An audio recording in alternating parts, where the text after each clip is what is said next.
everyone, it's Bayan, and today we are going to talk about body language and facial expressions.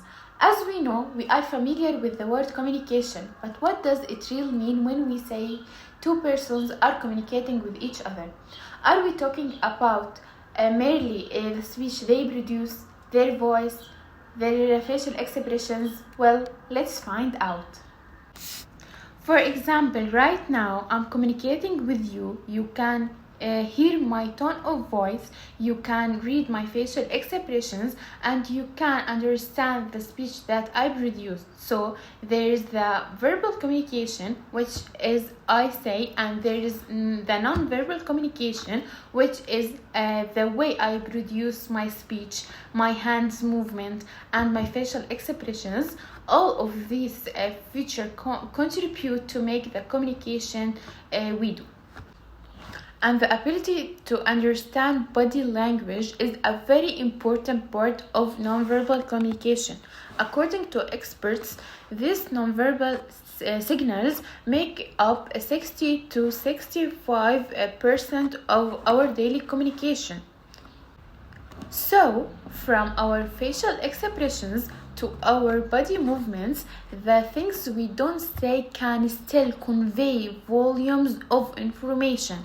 And if you only listen to what a person says and ignore what their face is telling you, then you really won't get the whole story. Often, words do not match emotions. That's why the face and the body convey more meanings than words. Now we are going to talk about international facial expressions that what all know by instinct. Universal expressions. Research tells us that there are 7 universal facial expressions that we all use even across culture divides. No matter where you are from, you will understand these.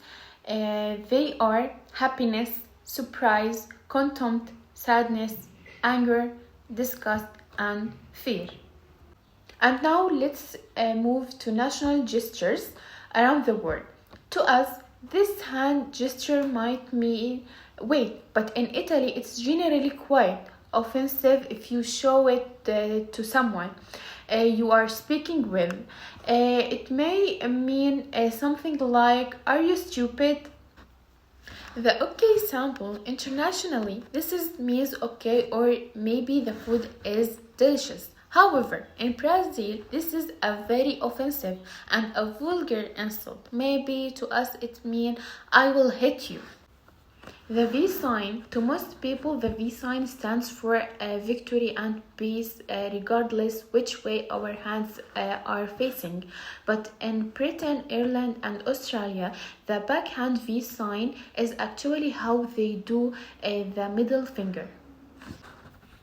The rock sign, this sign usually refers to people enjoying rocky music, usually in festivals, but in many places in Europe and the world, it refers to the devil.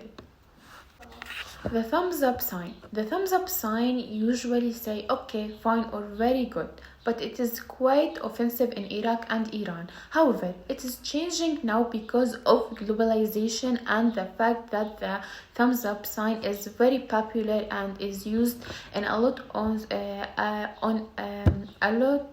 on social media platforms. The Korea love sign. This is only specific to Korea. These gestures mean I love you. The index and thumb form the shape of the heart. Okay, now I will summarize the most important points that have been mentioned. First, I talked about the types of communication, verbal communication and non-verbal communication, and the importance of non-verbal communication. The second thing I mentioned is universal expressions, and finally I talked about national gestures around the world. In conclusion, body language is a very essential part of our daily communications, as well as cultural communication. I hope you enjoyed it, and I hope that you learned something new. Thank you for your attention.